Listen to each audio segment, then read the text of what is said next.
Welcome back to another enlightening episode of The Truth About the Plant, the show that takes you on a journey through the world of psychoactive plants and alternative wellness, all while delivering real, actionable insights you crave. I'm your host, Christina Dees, and this is my equally talented co host, Dr. Amanda Ryman.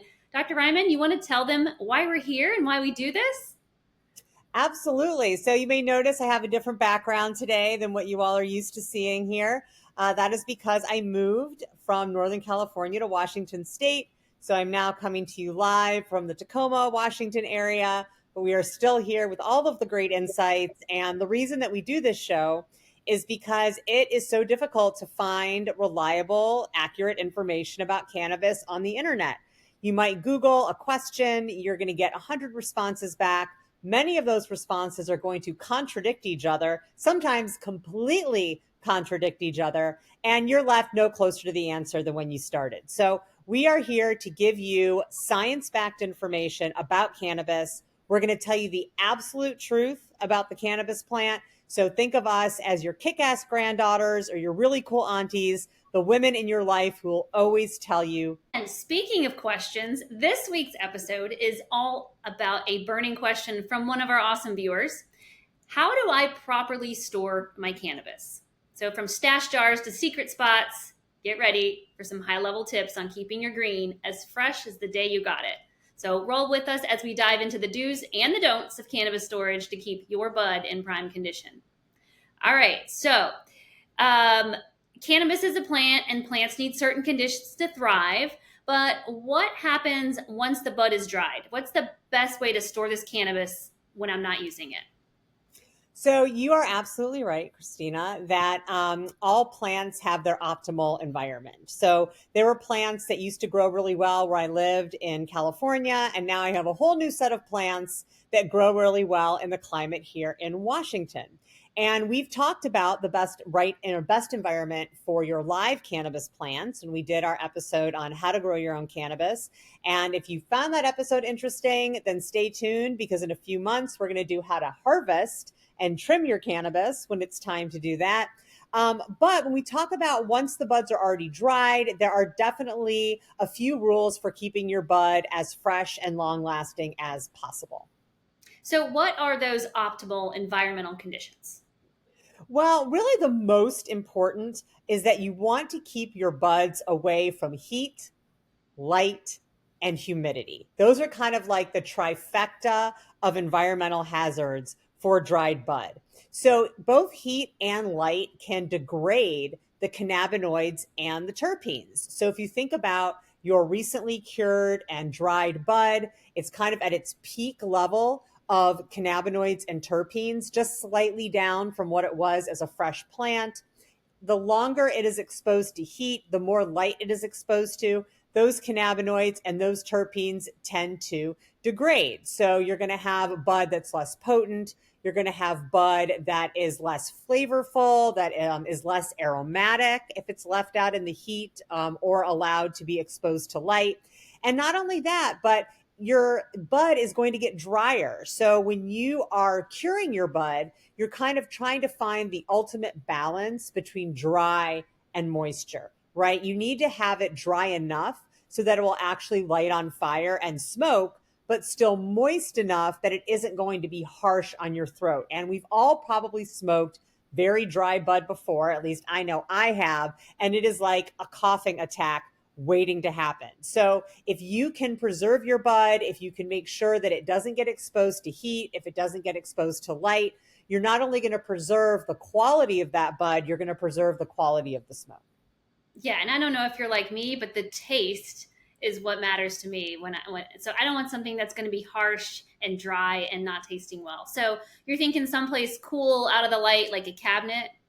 Yep, absolutely. So, some people say, oh, you should keep it in the fridge, you should keep it in the freezer, but that's not really necessary. As long as it's in a dark closet or a cabinet where you're not letting any light through, that's going to work. But in addition to heat and light, you also want to keep the humidity out of your bud because that can cause it to get moldy. So if you think about any kind of like fruits or vegetables. Over time, mold can form if they are exposed to any kind of moisture. And that is the same thing with your cannabis bud. So I remember back in the day, like we used to put lettuce leaves in, or a tortilla in the jar, or even an apple, a slice of apple to keep our weed fresh. Is that not a thing? Oh, that's totally a thing. We used to Okay. do the same thing. So you can totally add a fruit peel, lettuce, bread, or a tortilla to your jar of weed if it becomes too dry. So again, the ideal is to keep the humidity out from the beginning. But let's say that you have a jar, then you totally forgot about it and it's been sitting in someplace that's warm, right? And you open it up and you're like, wow, this bud was really good and now it's really dry. You can totally add one of these items to the jar because they contain water and they are going to hydrate the weed. So if you put a lemon peel, for example, in your jar of cannabis, the moisture from the lemon peel is going to be trapped inside the jar with your cannabis and it's going to start to rehydrate your weed. But there is a tipping point here. You don't want to keep it in so long that mold can form in the jar. So again, anytime you're introducing moisture into the jar and that jar is sealed, it is possible that mold can develop if you're not careful. So one of the things I really like is a humidity pack. Boveda makes a really great one. And these are kind of the same things. So when you buy a new piece of clothing and you find those little packets in the pockets, that's to control the moisture, right? Because they don't want the clothing to degrade. Especially if it's an all natural fiber, they don't want the clothing to degrade. And this is very similar. So you get a little one of these humidity packs, you put it in with your cannabis, and it basically controls the level of moisture in the jar to make sure that it stays optimal. Okay, so I've heard you say jar a few times, and back in the day, we also used to use Ziploc bags, and that's how it came. Not the ones that seal, it was just the sandwich ones that roll up and you fold it over. Yeah. Um, And so you'd lick the top and then fold it over so it would stay and you closed. just fold it up and put it wherever. It was nice to stash. And then sometimes you'd find it in your car, and that's not what you want to do. No. And then it's also degraded and not good. So besides the environment, what are other keys to storing cannabis? So, as you mentioned, the container you use is also really important. So, yes, back in the day, we used to have the Ziploc baggies, not even the ones with the zip. They were just plastic baggies.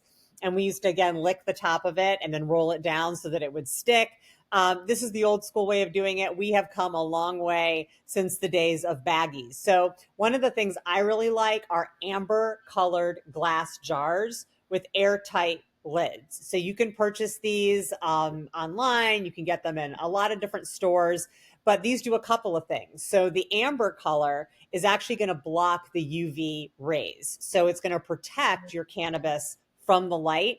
And then the airtight nature of the jar is going to protect your cannabis from any kind of humidity or air getting in where it's going to dry out your buds. So I really like the amber colored airtight jars.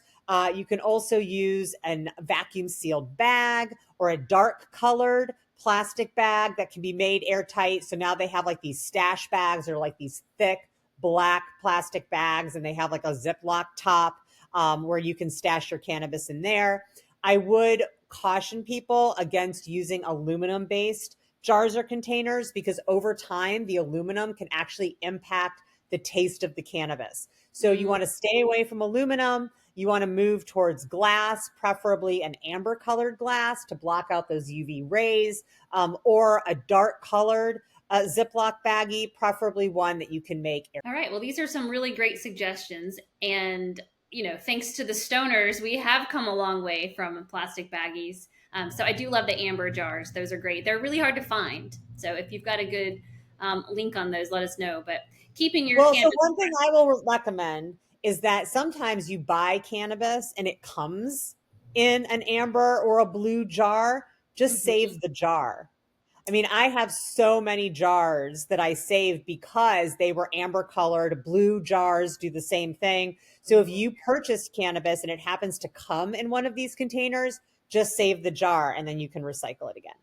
Yeah, I love that too. And sometimes even candles are like that. So if you aren't Hmm. super funny about it, you can clean it out and reuse it. So yeah, I'm all about reusing as well. And it's important to keep cannabis fresh and getting the most out of your product because it's expensive these days. Yeah. Um, So it's important for home growers who want to store their harvest over time as well, especially important for them.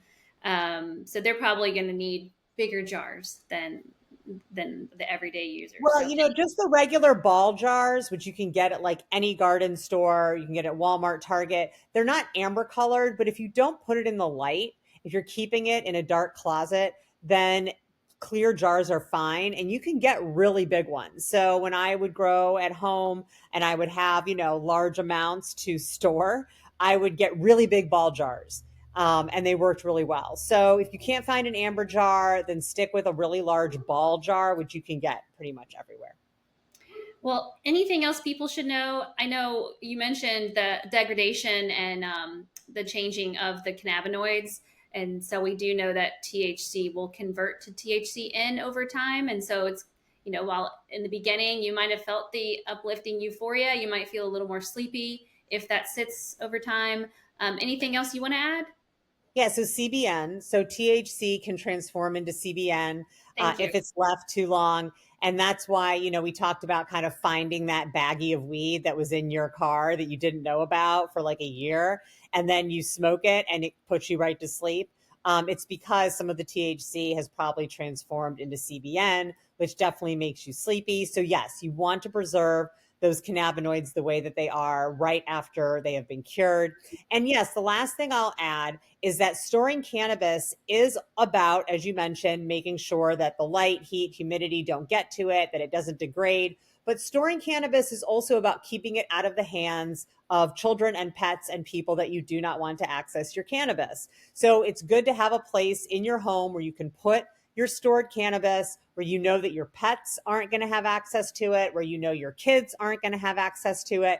Because even though raw flower is not psychoactive because the THC is still THCA and has not been transformed or decarboxylated yet, eating raw cannabis flower isn't really good. It can give you a tummy ache.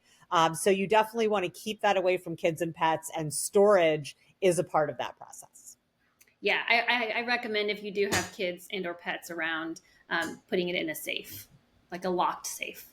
Yeah, very good. And that's dark. So, and And no light. So there you go. Win-win. well, yeah, we're not getting any sponsorship for these ideas. But as we wrap up this episode, if you have your own burning question about alternative medicine, about cannabis, feel free to reach out to us at info@mypersonalplants.com, and your question just might be answered on the show, like the one today. So if you enjoyed this episode, don't forget to subscribe, give us a thumbs up, hit the bell for more herb-filled wisdom. And until next time, stay fresh, stay balanced, and keep your green game strong. I went to like hit my phone, not the computer.